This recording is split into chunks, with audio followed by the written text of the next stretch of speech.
आगे बढ़ते मणिपुर में हिंसा के हालात पर आज गृह मंत्री अमित शाह एक अहम बैठक करेंगे। इस बैठक में मणिपुर के आला अधिकारी और गृह मंत्रालय पूर्वोत्तर मामलों की देखरेख कर रहे वरिष्ठ अधिकारी भी शामिल होंगे। इस बैठक का मुख्य उद्देश्य है राज्य में शांति बहाली का खाका किस तरीके से तैयार हो और उससे जुड़े महत्वपूर्ण बिंदुओं पर जल्द निर्णय लिए जाएं। गृह मंत्री अमित शाह की अध्यक्षता में होने वाली इस बैठक में मणिपुर की शांति बहाली व्यवस्था से जुड़े केंद्र और प्रदेश सरकार से जुड़े सारे आला अधिकारी इस बैठक में शामिल होंगे। इससे पहले आपको बता दें, रविवार को गृह मंत्री अमित शाह ने अपने राजनीतिक कार्यक्रमों को रद्द करके मणिपुर की शांति व्यवस्था से जुड़ी एक अहम बैठक की है और ठीक एक दिन के बाद एक बार फिर से इसी मुद्दे पर बैठक होने जा रही है। अमित पांडे हमारे सहयोगी फोन लाइन के जरिए हमारे साथ जुड़ रहे हैं। अमित, आज की बैठक में क्या कुछ खास रहने वाला है? देखिए, मणिपुर के मुद्दे पर लगातार 2 दिन में यह दूसरी अहम बैठक है और आज की बैठक में किस तरीके से आने वाले दिनों में राज्य में कानून व्यवस्था कायम करने के लिए जो कदम उठाए जाने चाहिए उस पर विचार होगा। साथ ही साथ जो अतिरिक्त सुरक्षा बल भेजे हैं उनको उनकी तैनाती कहाँ हो इस पर भी विचार विमर्श किया जाएगा और इसके आगे जो भी उपद्रवकारी जो राज्य में जो सक्रिय हैं, जिससे जो कानून व्यवस्था में जो बाधक बन रहे हैं, उनके खिलाफ सख्त से सख्त कार्रवाई करने का क्या प्लान एजेंसी ने तैयार किया है, गृह मंत्री अमित शाह इसकी पूरी जानकारी देंगे और उसके बाद अहम निर्देश भी मणिपुर के हालात को लेकर दिए जा सकते हैं आला अधिकारियों को और प्रदेश सरकार के अधिकारियों को। शुक्रिया अमित, फिलहाल इस तमाम जानकारी के लिए।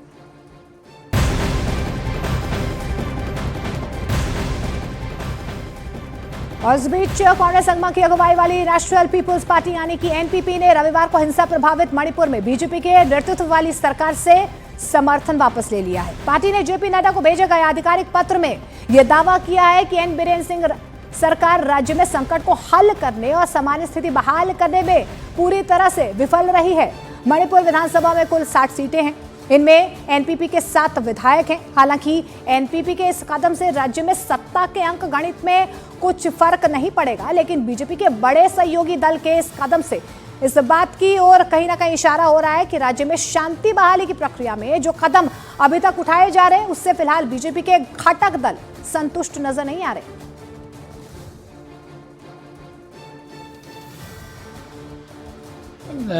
बीजेपी का ऐसे भी उन लोगों का 32 एमएलए प्लस 5 जो जेडीयू से बीजेपी में मर्ज किया था 37 एमएलए, तो हमें नहीं लगता कि उनका कोई खतरा होगा।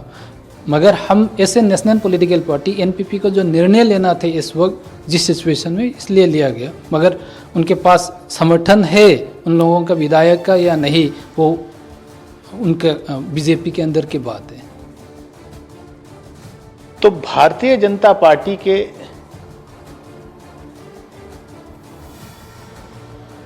दिन जो हैं वो पूरे होने लगे हैं। अब ये उत्तर पूरब से जो है समर्थन वापसी की कवायद शुरू हो गई है। अभी तो मणिपुर की सरकार से समर्थन वापस हुआ है, एक उनके सहयोगी दल ने वापस किया है।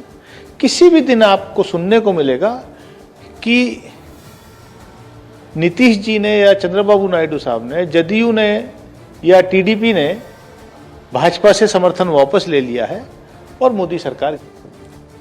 तो अब सवाल यह है कि क्या एनपीपी के समर्थन वापस लेने से बीजेपी की सरकार गिर जाएगी? तो इसका जवाब है नहीं, क्योंकि अगर 2022 में हुए विधानसभा चुनावों पर नजर हम डालेंगे तो बीजेपी ने 37 सीटों पर जीत हासिल की थी।